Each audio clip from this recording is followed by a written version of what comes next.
Qual é o maior modelo de liderança? Jesus. Os nossos princípios de lideranças, ele é fundamentado, né, no qual nós trabalhamos com o Expansão, fundamentado no modelo deixado por Cristo. É o modelo perfeito. Por que ele é um modelo perfeito? Porque ele entra, a base, né, uma das bases está em Mateus 20, capítulo 20, verso 26 e 27. Quem quiser tornar-se importante entre vós, deverá ser servo. E quem quiser ser o primeiro, deverá ser escravos. Né? Em algumas versões dizem, ao invés de grande, está em quiser ser líder, né? Em quiser liderar, quiser estar na frente, tem que ser servo. Então é uma liderança totalmente fundamentada no conceito de Cristo, diferente às vezes do conceito secular. Exato. O secular porque Cristo, ele não buscou um reconhecimento pessoal. Pelo contrário, né? Ele serviu com humildade, com toda disponibilidade. Ele estava ali sempre de prontidão e sendo mestre. Verdade. Diferente, né, amor, da liderança do secular, que hoje no mundo é assim, quanto mais você pisar em alguém, quanto mais você derrubar alguém, né, a competitividade no mercado, né, quem está no mercado de trabalho sabe como que é isso, né, é um aí tentando derrubar o outro, mas a liderança de Cristo é totalmente diferente. É uma liderança saudável, né? É uma liderança saudável, servil, né? O modelo de liderança de Cristo foi baseado na humildade. O que mais, amor? Sacrifício, comprometimento com os outros, né? Jesus, ele tinha um comprometimento, ele se dedicava com o bem-estar do próximo, servindo ao próximo. Então, o nosso papel como líder é o líder servo. Exatamente. É o modelo de liderança de Cristo. Porque nós não somos líderes, a gente está como líder. Verdade. Né? Como líder. Então, assim, a gente tem que trabalhar isso em nós, porque vai muito também do nosso ego, né, amor? Tem muita gente que precisa tratar esse ego, Exato. né? Porque a nossa natureza, né? Nossa natureza humana. Então, às vezes, acaba deixando se levar para um outro caminho que não é saudável, que não é como Jesus nos ensinou. Que antes de nós estarmos à frente de algo, nós precisamos servir. E nada melhor, eu sempre digo isso, que o melhor exemplo de você ser um bom líder é na prática, é no seu exemplo. Né? Porque muitos líderes ali estão impositivo, fala, tendo aquela autoridade, mas acaba o jovem afastando o jovem. E tem aquele líder sábio que, com um simples gestos, com uma simples atitude, ele consegue ensinar o jovem sem, ao menos, dar uma palavra, amor. Verdade. Eu já vivi isso na prática, de ter líderes, né, mentores, que não precisou falar uma palavra, com apenas uma atitude, um gesto, me ensinou muito. É verdade. Então, que isso fica também de aprendizado para todos nós. No exemplo de vida, né, amor? Exemplo de vida. Então, o líder, ele é isso. E outro ponto que nós tratamos muito nesse manual, que o líder, ele precisa ser motivador. Exato. Ele precisa ter uma comunicação eficaz, né? Saber se comunicar. Com né? clareza, Muitos líderes hoje têm uma dificuldade gigante de como se comunicar, ter clareza na sua comunicação. Ao invés de apaziguar, ele, pelo contrário, põe mais fogo ainda, né? Em situações. Então, esse manual prático traz muito isso, de usar a palavra de Deus como base de tudo. Então, são assim, vários assuntos muito importantes, né? Que é necessário o líder criar conexão com os jovens, né? Os relacionamentos ser relacionamentos genuínos. Então, é muito importante, várias questões importantes. Nós também colocamos também sobre a importância do líder, ele saber fazer com que o jovem descubra a sua identidade em Cristo, a sua muito vocação, importante. Né, amor? Porque o que mais a gente vê nos dias de hoje, nessa geração, é essa crise de identidade, essa crise existencial, e a gente não está falando do mundo, eu falo de dentro da nossa igreja mesmo.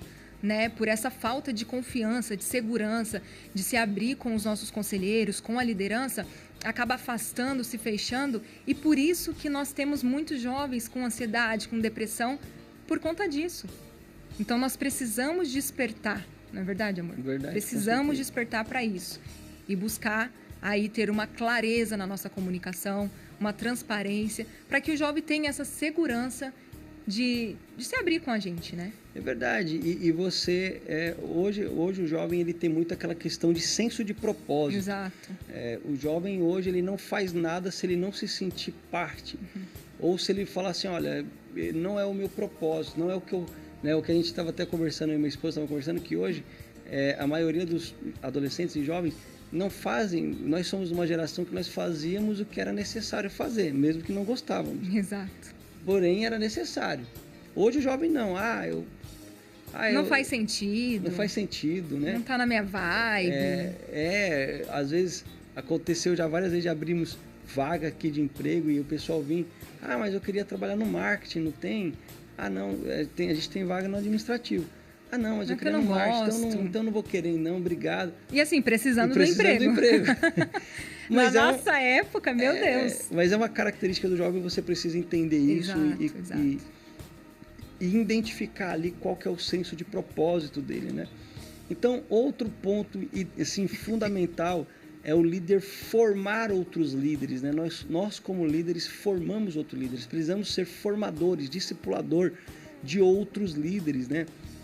Qual que é os frutos que você tem do seu trabalho, né? E o fruto é esse, você pegar jovens improváveis. Foi o que Jesus fez. Jesus pegou homens improváveis e tornou esses homens em homens extraordinários.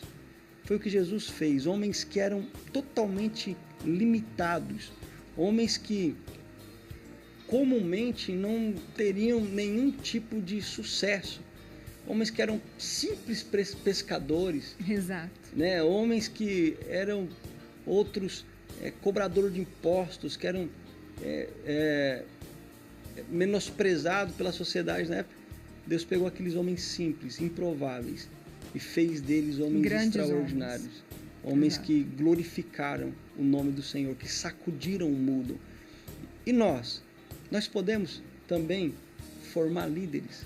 Com toda certeza. É um ponto fundamental para nós conselheiros, não é verdade? Porque eu costumo dizer que a gente não está aqui eterno.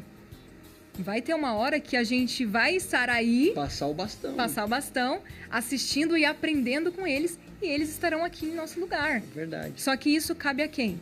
Cabe a nós, conselheiros, formar. A dar esse direcionamento, formá-los, ter toda essa paciência e capacitá-los. Porque é isso que é um papel de um conselheiro, né?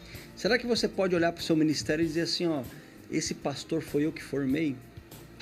Esse jovem aqui foi eu que formei? Esse líder aqui saiu do meu ministério? E aí, irmão? Agora tem conselheiros que têm ciúme, não pode ver o jovem se dedicar. O ministério dos jovens são para eles. Gente, pelo amor de Deus, o ministério de jovem é para eles. Se você vê um jovem se dedicando, se destacando, glória a Deus por isso, o nome de Jesus está sendo glorificado.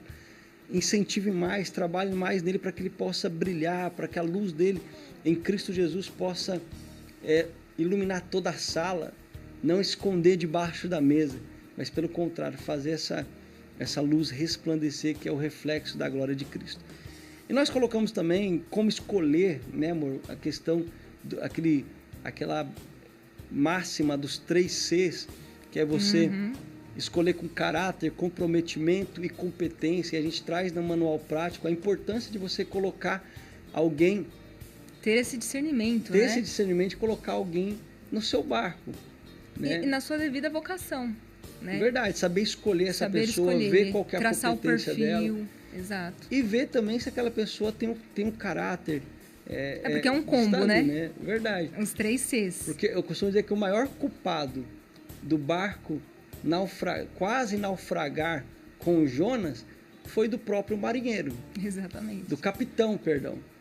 O capitão ele poderia perguntar, de onde você está vindo? Quem é você? Quem sabe Jonas poderia falar assim, eu estou fugindo de Deus. Ele ia ser lançado, né? Ele ia falar assim, não, nem entra no barco. Exatamente. Você não vai nem entrar. Eu não quero luta, né? E aí não, ele deixou Jonas entrar e quando ele descobre, o negócio já tinha tomado um prejuízo gigante, o barco já tinha sacudido, já tinha jogado coisas fora e é isso que acontece quando você coloca pessoas sem o direcionamento de Deus. Porque às vezes o líder ali tem até um comprometimento, tem até, desculpa, a competência, mas aí não tem comprometimento, não tem caráter. Então, o que precisa ser feito? Trabalhar essas duas partes, né, amor? Que é o caráter e o comprometimento. Porque não adianta, porque você fala, nossa, aquele jovem é o melhor que eu tenho, ele se desenvolve, ele se destaca, mas não tem o básico. Verdade. Às vezes é muito melhor você pegar uma pessoa, um jovem cru, e você desenvolvê-lo, criá-lo, né, para algo, do que você permanecer com uma pessoa pela competência, mas não tem o caráter de Cristo, não tem o comprometimento. Então, isso é muita responsabilidade, cabe a nós, né? Sim, com certeza.